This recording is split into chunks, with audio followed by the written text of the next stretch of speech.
যুক্তরাষ্ট্রের কেন্দ্রীয় গোয়েন্দা সংস্থা সিআইএ এবং অন্যান্য গোয়েন্দা সংস্থায় বড় ধরনের ছাঁটাইয়ের সিদ্ধান্ত নিয়েছে ডোনাল্ড ট্রাম্প প্রশাসন।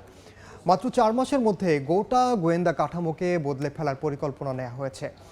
এ নিয়ে একটি প্রতিবেদন প্রকাশ করেছে ওয়াশিংটন পোস্ট।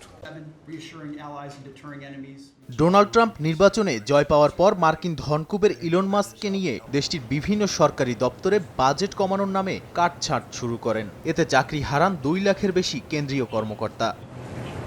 এরই ধারাবাহিকতায় এবার যুক্তরাষ্ট্রের কেন্দ্রীয় গোয়েন্দা সংস্থা সিআইএ এবং অন্যান্য গোয়েন্দা সংস্থায় বড় ধরনের ছাঁটাইয়ের সিদ্ধান্ত নিয়েছে ট্রাম্প প্রশাসন। এই সিদ্ধান্তে চমকে উঠেছে গোটা নিরাপত্তা মহল। ওয়াশিংটন পোস্ট জানায়, কেন্দ্রীয় গোয়েন্দা সংস্থা সিআইএর 1200 কর্মকর্তা ছাঁটাই করা হবে। একই সঙ্গে গোয়েন্দা কমিউনিটির অন্যান্য শাখা থেকেও কয়েক হাজার জনকে ছাঁটাই করা হবে বলেও জানানো হয়।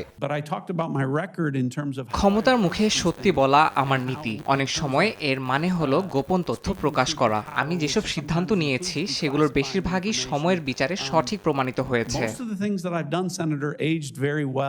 জন র্যাডক্লিফ এখন সিআইএর প্রধানের দায়িত্বে। গোয়েন্দা সংস্কারে নেতৃত্ব দিচ্ছেন তিনি নিজেই। বিশ্লেষকরা বলছেন, এই ছাঁটাই শুধু কর্মসংস্থান নয়, গোয়েন্দা কাঠামোর গভীর জটিলতাও তৈরি করতে পারে। বিশেষ করে এমন সময়ে যখন চীনের উত্থান, রাশিয়ার আগ্রাসন আর মধ্যপ্রাচ্যের অস্থিরতায় গোয়েন্দা তৎপরতা সর্বোচ্চ গুরুত্বপূর্ণ হয়ে উঠেছে।